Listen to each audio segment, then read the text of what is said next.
Brutal, bloody and calculated. The invasion of Waikato between 1863 and 1864 is the biggest campaign of the New Zealand Wars. It also marks something much, much greater, the start of a titanic struggle for New Zealand itself over who would own it, who would control it. By July 1863, the stage is set. Conflict between Māori defending what was rightfully theirs and the imperial might of Great Britain was inevitable. The invasion of the Waikato begins right here, on the banks of the Mangatawhiri stream. Kia ora, Mihingaarangi Forbes. Join us for the stories of Tainui.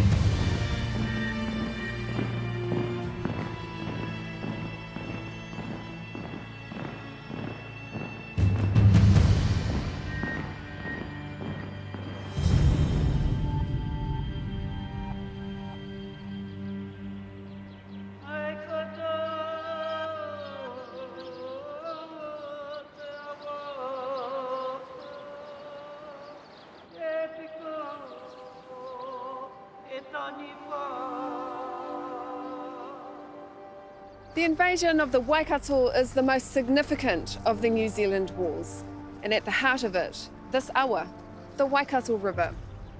For the people of the Tainui waka, my people, this is the life force, and they'd do anything to protect it. They'd spill their own blood, because just as this river defines the Waikato people, the battle to control it defines our nation.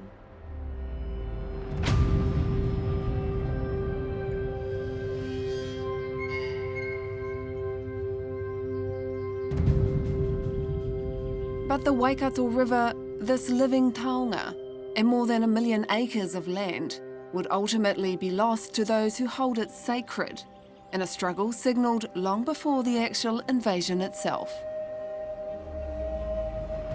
Pōtatau Te Wherowhero, warrior, strategist, the first anointed Māori king. He is the mana, the living embodiment of the Kiingitanga.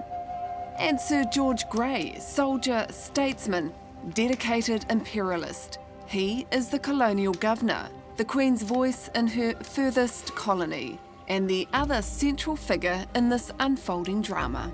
Governor Grey served 2 terms as governor.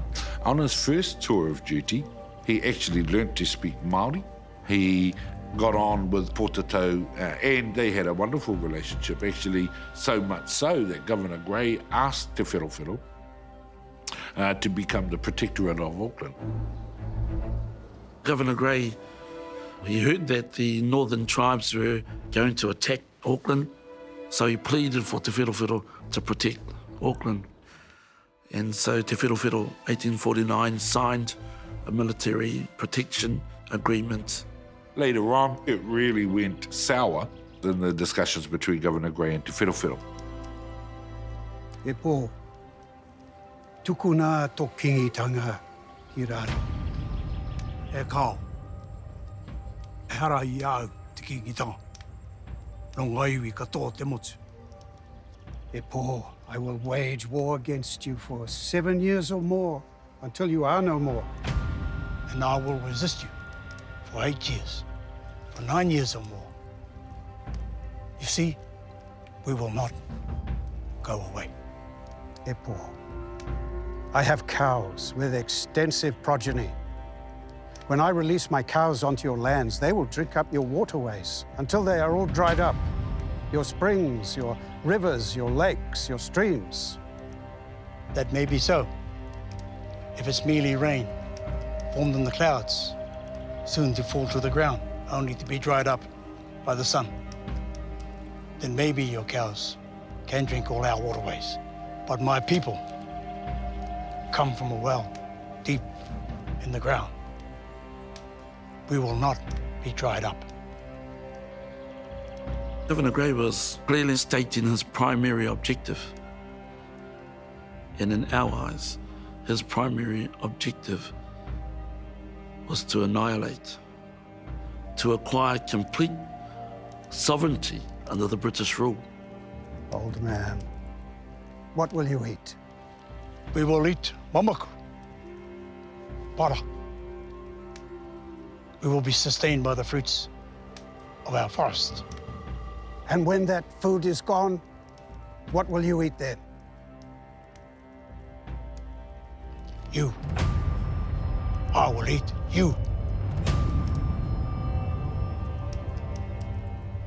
Well, Gray, by the time he arrives in New Zealand for a second governorship, has recently separated from his wife.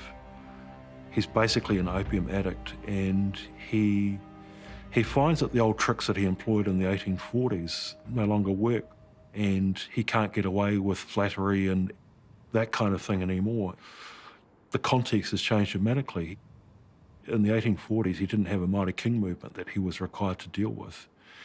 And Gray was not prepared to engage with the Kiingitanga in a way that treated them as treaty partners. Pōtatau Te Wherowhero dies in 1860, 3 years before the invasion. He is succeeded by his son, Kiingitawhio. But by now, the relationship between Crown and Kiingitanga has soured. Tawhia was a very visionary guy. He spent a lot of time in the Wairua. The people used to call him the Prophet King, Te Kingi Poropitsi. He was baptised into 3 separate churches, into the Anglican Church, the Catholic Church, and the Methodist Church. When I asked my Uncle Kapua why, he just said, it's $1 each way into how to get into heaven, really. So, but then he embraced all denominations, all peoples, really. By the close of 1861, there's an uneasy truce. War in Taranaki that year ends inconclusively. But the settlers, confined as they are to the margins of the colony, want more. Much more. They're not powerful enough to do anything about that because they're hugely outnumbered for a long time. The Victorian racial hierarchy has them at the apex, and they travel here, the other side of the world, and they find that Māori are basically in charge. They dominate the economy, they're independent, they own incredibly valuable lands in the Waikato and elsewhere that many settlers resent the fact that they can't get their hands on. The settlers and their governor have no intention of sharing power with a Māori king. They want to crush what the fledgling British colony sees as a rebellion. Tawhio's mana means little to Gray, but Tawhio, the second Māori king, sees the Kiingitanga as a relationship of equals rather than a threat to the crown. Nōku nei whenua, nōku tēnei awa. Ki te whakawhiti koe I te mga tāwhiri, ka pakanga tāu. Tawhio felt betrayed by Governor Gray, given that his father protected Tāmaki Makaurau. The call goes out for soldiers from across the British Empire. They arrive from England, Ireland, India and Australia in massive numbers. Governor Gray needs the military know-how to get the job done. He brings in Lieutenant General Duncan Cameron, old Etonian and hero of the Crimean campaign. The first task is building a supply line.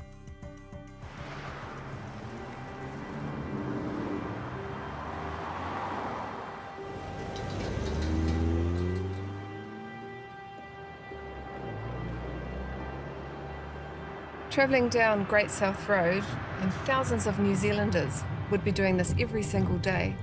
And I'm guessing not many would realise its significance. And that's that this stretch of road changed the course of New Zealand's history.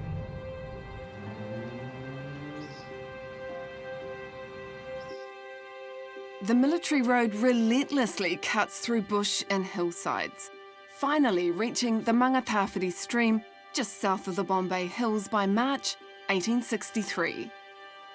Grey's Great South Road is now a spear pointed at the very heart of Waikato. He also massively increases the number of British troops in New Zealand. In total, there were about 18,000 troops on the Crown side involved in the invasion of Waikato.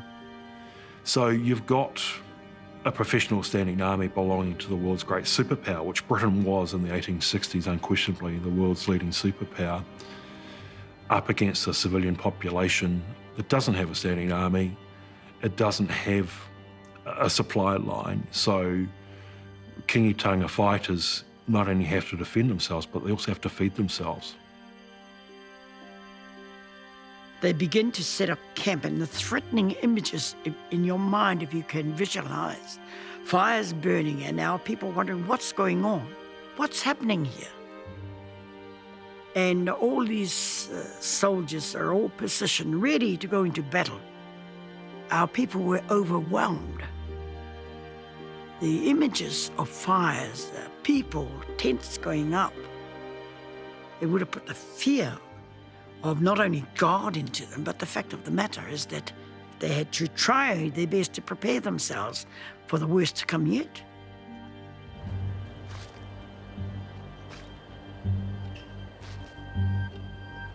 The air is electric over the colony. War is coming.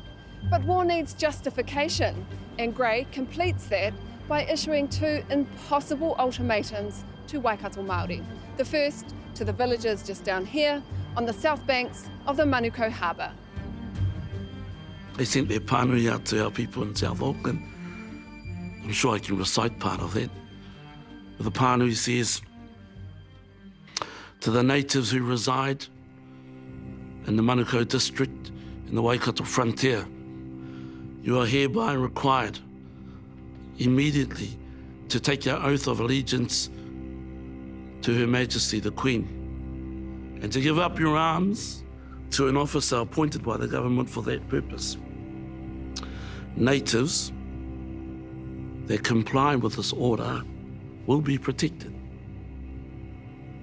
However, natives who refuse are hereby warned to leave the district aforementioned and retire beyond Waikato past the Mangatawhiri River, or you will be ejected.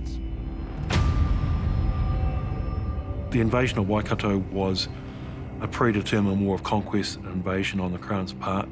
That's absolutely clear. Governor Grey attempted to justify the unjustifiable, really, through assembling a dodgy dossier of evidence that supposedly incriminated Tainui, but in fact did no such thing. Dawn, July 12, 1863, and Tainui's worst fears unfold.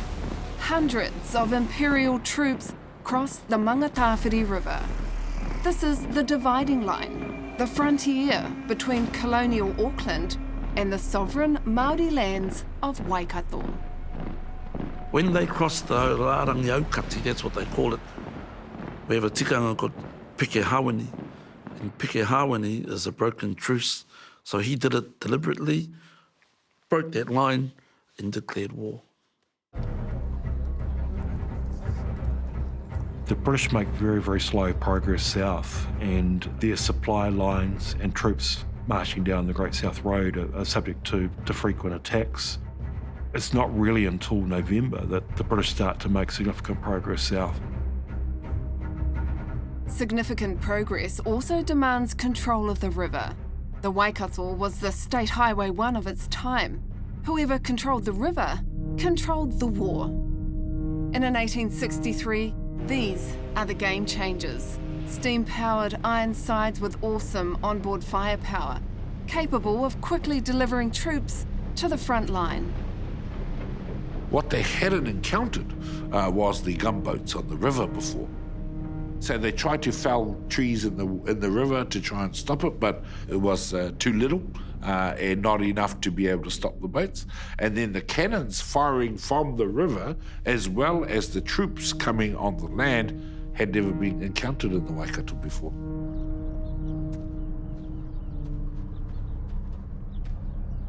How did the gunboat change the dynamic of war? Well, massively. I mean, you had these hugely terrifying vessels that could be unleashed on Māori communities alongside the Waikato River, and with huge firepower, including gun turrets like this that held Armstrong guns that could cause immense damage. It would have been terrifying. And in the crosshairs is the fortress of Rangiriri.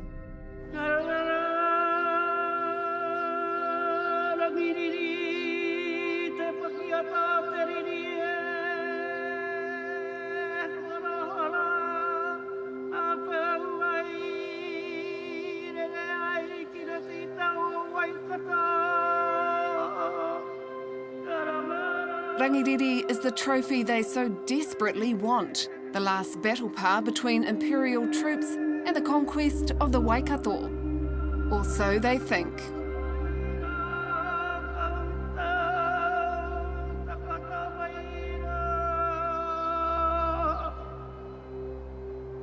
The architect of the pā site is Te Ahorangi Te Wharepu, no Ngāti Mahuta. He was present at Rua Peka Peka. And we understand that some of the concepts from Rua Peka Peka was brought down from there and incorporated and enhanced here at Rangiriri. It started from the Waikato, and then it went all the way into Kopuera, and then into Lake Waikare. It encompassed almost the whole of the township of where Rangiriri stands now, or on the crest of the hill anyway. And they did it so that they could move easily around. So there wasn't just one sort of snake-like trench, there were a number. It's not a conventional rectangular type pā, it's a long trench that's nearly 1 kilometre long. Part of the brilliance of the design was that it looked underwhelming from a distance, and the British didn't really realise that the skill and the intricacy that had gone into the design of that pā. When Tāwhia was there at Rangiriri, he instructed our people not to fight, actually to go inland, go into the forests. This is what Te Wharepu says. Ki te rere te toto, me rere I runga I tō mātou whenua ake. If blood is to be shed, let it be shed on our own land. Kāre mātou e whakai. We disagree with you, King. We will remain here, we will fight. Kawehe te kini, ka noho mai te iwi ona. The British firepower is terrifying. From the river, Ironsides pound the 500 defenders in the pā. The Pioneer and other gunboats had come down.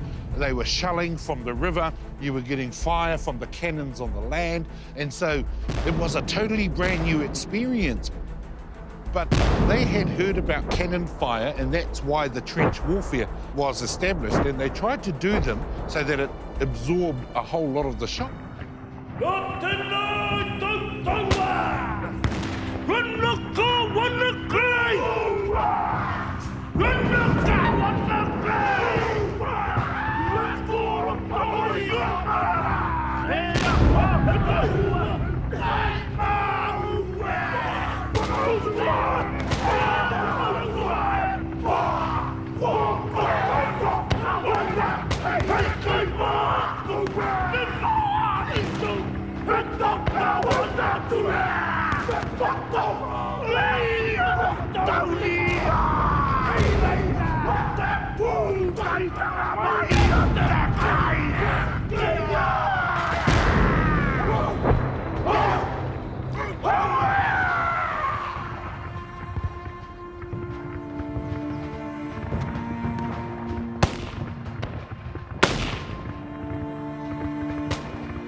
The women and children will be in parts of it, more lower down, whereas the men would be up higher. And the women and children's job was to put the powder and the shot into the musket, pass it up, shoot, throw it down again, so it was a continuous.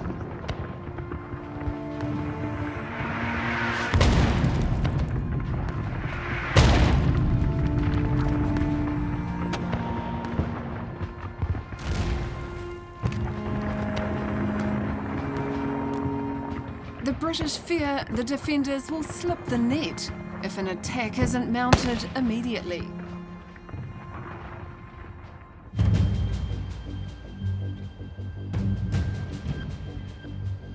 So, by late afternoon, they launch a full frontal assault.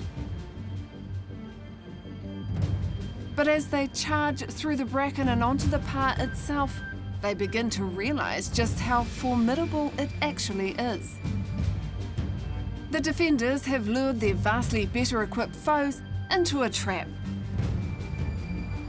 It wasn't until troops stumbled into the forward trenches, and they were much deeper than they are today, it wasn't until then that they finally realised what they were in for.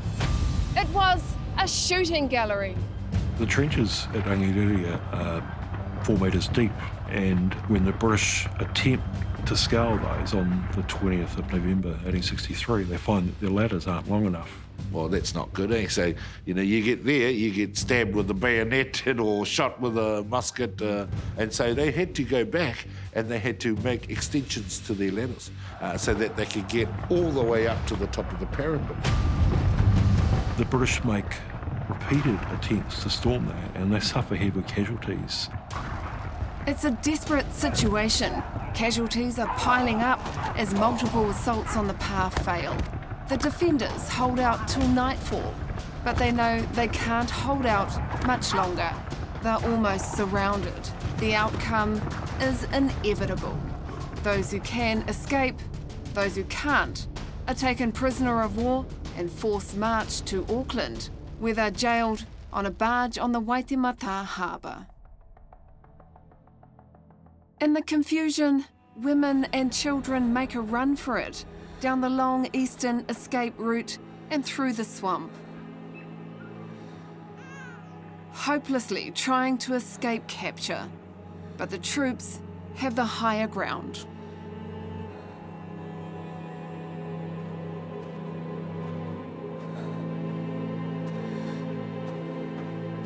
Whilst they were trying to still negotiate and things, they asked the women and the children to escape to the little wakas out on the lake.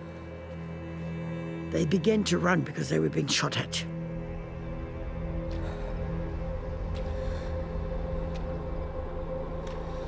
They were struggling carrying babies and trying to wade through water and getting caught in weeds. The government troops was on top of the hills just taking pot shots at them from a downward angle.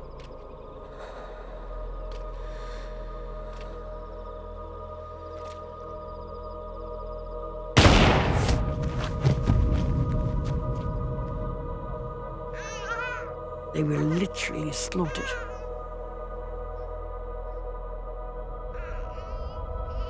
All I can see is the woman dying, injured, wounded. All I can see is children dying, falling, screaming out to their mother and father, and falling into the lake. They named the lake Ko Puera, those who were shot. Our people were in prison. Our people were killed. But you can never forget what happened there.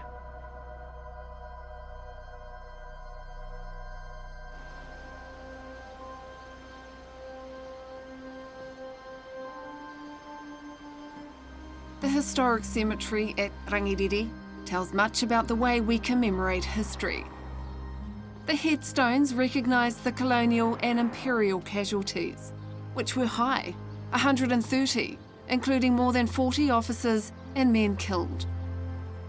These are the graves of men of the British Army and also the Navy who died in action at Rangiriri on the 20th of November 1863. By contrast, just a short walk away is an equally significant but easily overlooked resting place. This is the unmarked grave of Māori who were captured at the Battle of Rangiriri, subsequently died of their wounds. Even in death, there seems to be a disparity in the way that people are remembered and commemorated.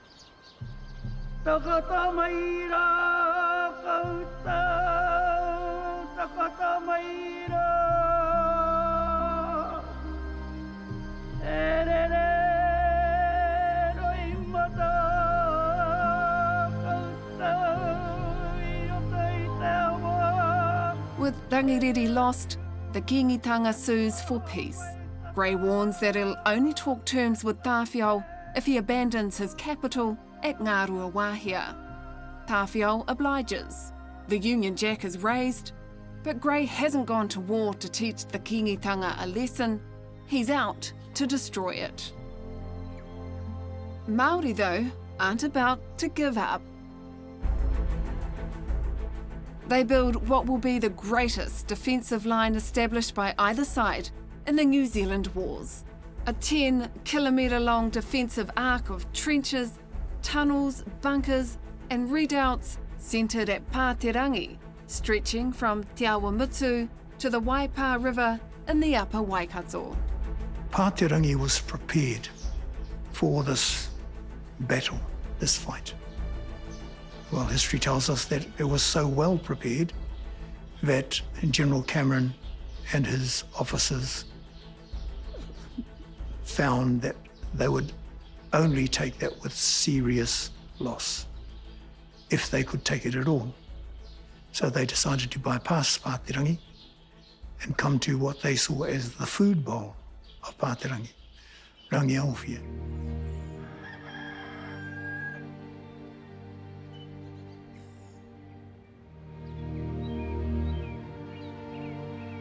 Before the war, Rangi Aotearoa was the granary of New Zealand in some ways. It was renowned for the wheat that was grown there and all kinds of produce. Rangi Aotearoa is at the heart of this thriving Māori economy. Rangi Aotearoa was actually the food bowl for Auckland. Rangi Aotearoa was feeding the troops before they came through. So there were thousands of people living here, cultivating the fields, making a good living from this space. It wasn't just a village, it was a major township.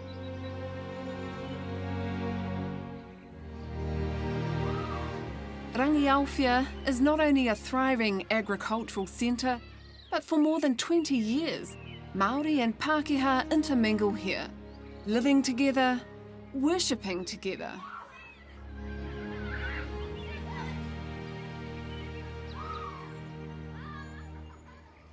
St Paul's Chapel is the last link with the past. Today it stands sentinel over rolling, prosperous dairy country. But in February 1864, it bears witness to an atrocity that echoes to this very day. At the time, Māori living here are led to believe it's a safe haven for non-combatants, decreed by the Bishop of New Zealand himself. The general was surprised and somewhat dismayed that children and women were in the firing line. And so with Bishop Salmon, they brokered an agreement that Rangi Aotearoa was set aside as a place for non-combatants to be safe.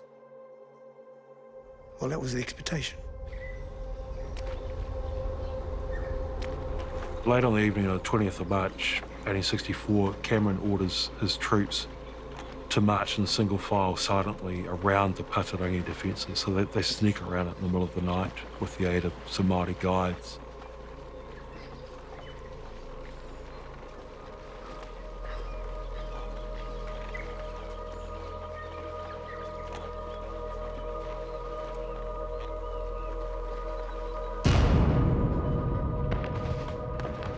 The invading force arrives at Rangi Aotearoa before dawn on Sunday the 21st of February, and there's panic and terror amongst the people there who run for their lives. People were ordered to come out of the house. We have a kōrero about an old man coming wrapped in his blanket and being shot summarily. One of our Kawhia had retired with some of her mokopunas. The old lady had a gun in the house for shooting, for hunting, for those kinds of purposes. So she used it to defend herself. And then the soldier kicked the door down and shot him.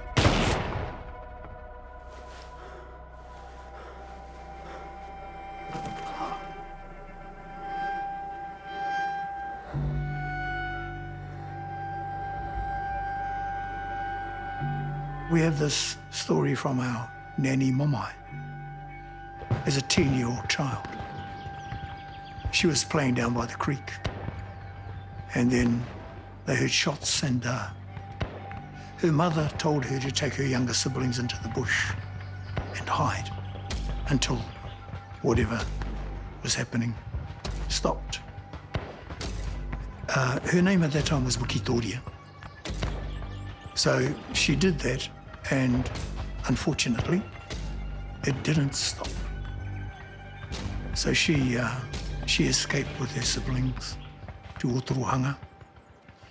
And there, when the old people there heard her story of this pāhuatanga and heard her talk about hearing her mother being raped, her old people being shot, and children also losing their lives,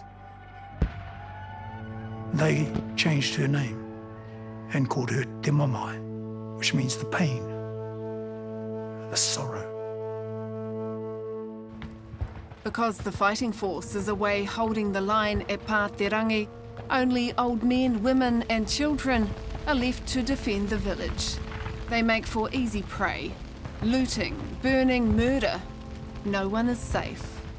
Some try sheltering in a nearby Catholic church, but soon soldiers' bullets perforate the flimsy walls. And at another whare of worship, one of the most shameful events of the New Zealand Wars is about to take place. People took sanctuary in that church when the attack took place, and refused to come out. Soldiers ordered the people out. And a soldier had written in his diary that he saw a young child, around about 10 years old, who we understand his name was Arama, running out of the whare, flailing his arms, and our stories say that he was shot dead. Were they acting under orders, or were they such an undisciplined mob that they just did what they liked? I choose to believe that they were under orders, that they were told to round everybody up, and get these natives out, expel them by whatever means necessary, and if it means killing them, the land is ours for the taking. Word had already gotten through that you come out, you're going to get killed. Don't come out. So they stayed in there, and the soldiery set light to that church.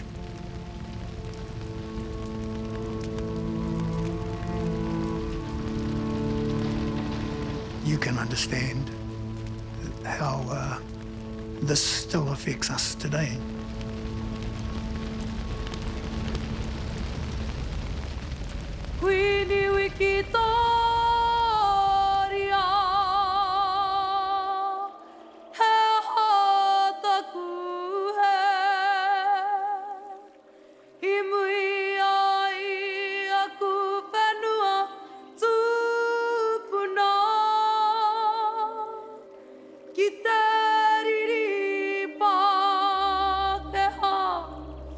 Ka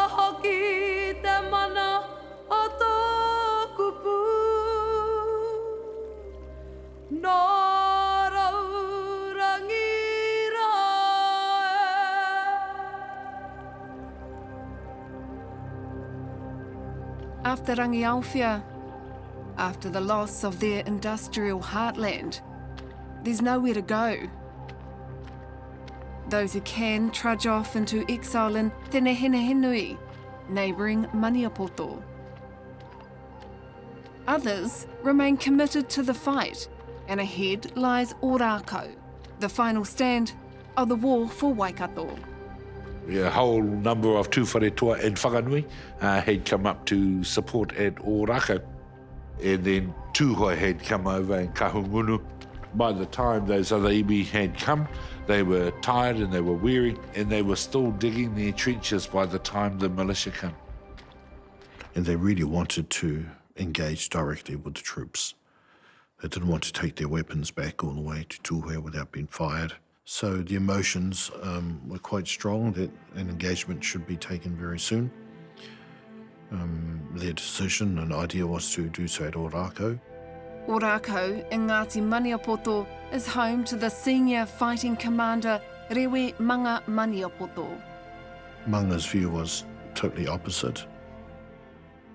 Ōrākau was never ever a part of any battle plan or any defensive strategy at all. The tactical situation on the ground, the way the ground falls, its terrain, it opens itself up to being surrounded quite easily. Coupled with that, they hadn't been able to secure sufficient ammunition, absolutely insufficient water. The only food they had was potatoes and kumara, pumpkins. So unfortunately, all of these lemons came into effect where they all came together to create a disastrous tactical situation for the commander to be in. To make matters worse, the pa is unfinished. They are once again greatly outnumbered, and a third of them are women and children.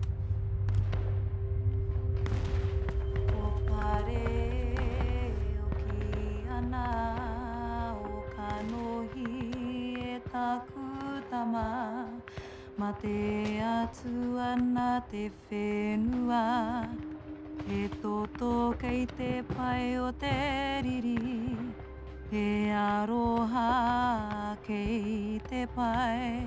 We're often asked, how come there were children in the pa? And we have this family story again of our tupuna Ripeka with her baby in swaddling, not even a toddler, taking her baby into the pa.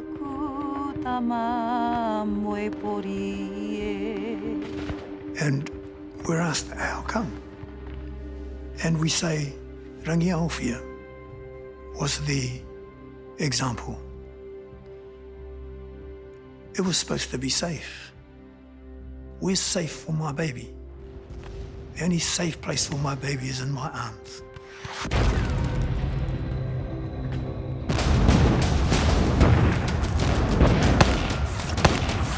The battle rages over 3 harrowing days, but strike after strike is repulsed.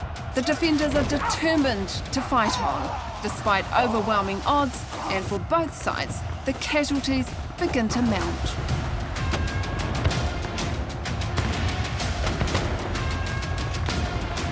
It's only a matter of time before the British troops break through.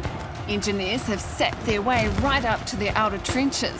Still, the defenders fight on, but they're surrounded, out of ammunition, food and water. They're out of everything except courage.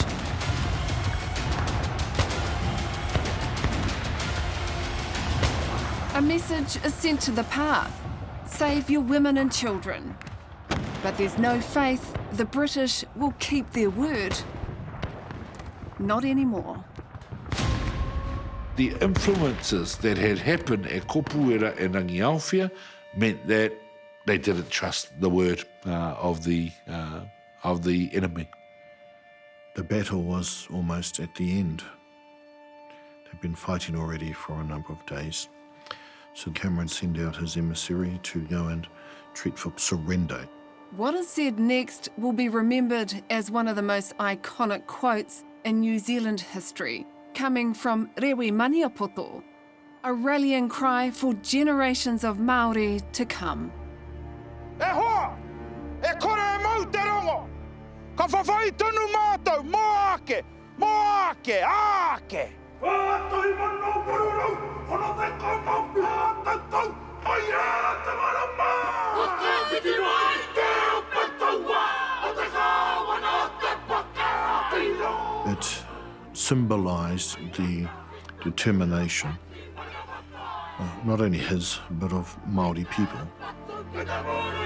It's a battle cry to ensure that our grandchildren will no longer have to contend with being slaves, constitutional slaves, legislative slaves of a regime that is not of our making, that does not represent who we are, that does not articulate our dreams and aspirations into the future, and that is a struggle for our freedom, and it's an ongoing struggle.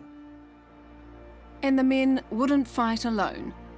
A young noble woman, Ahumai Te Pairata, steps onto the battlefield. Ki te mate ngā tāne, me mate hoki ngā wahine, me ngā tamariki!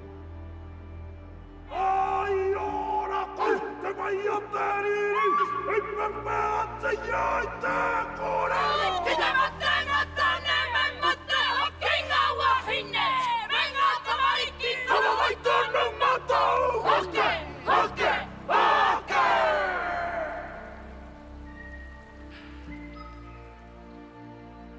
But Ahumai Te Pairata, who so defiantly warned that if the men die, so would the women and children, recognises that there's no chance, and she escapes with some 300 others.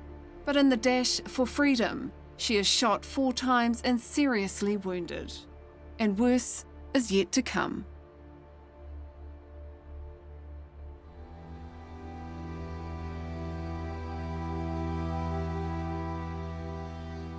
For the next 5 hours, hundreds of fleeing Māori are hunted down in streams, valleys and caves around Ōrākau by rampaging colonial and imperial horsemen.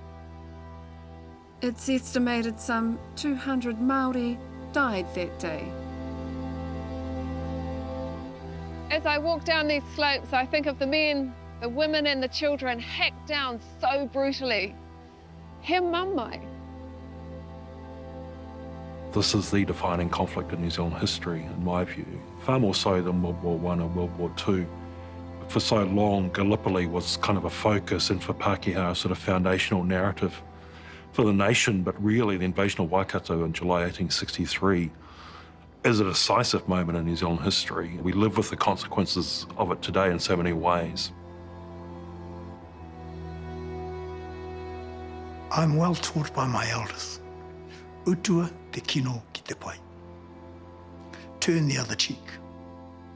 So I take heart that I'm able, with my cohort, my children, my grandchildren, to ensure that these stories live on. And that at some time, there'll be a reconciliation. The story of the war on Waikato, it might end here at Ōrākau. But for me, as Ngāti Maniapoto, it's far from over. We're still tenants on our own lands. The poverty divide between those who fought here remains unresolved.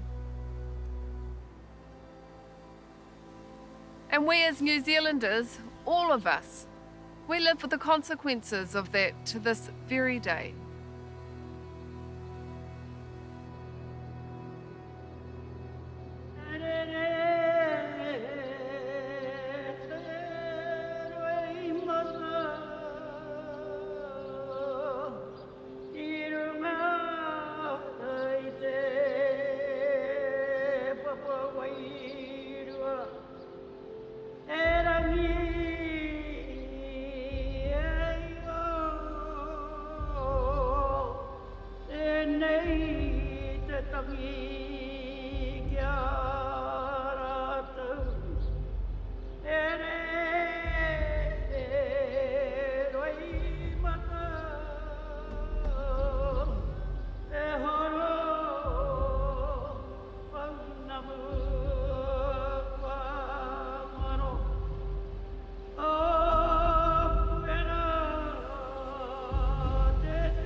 Irirangi te motu, ka nui te mihi.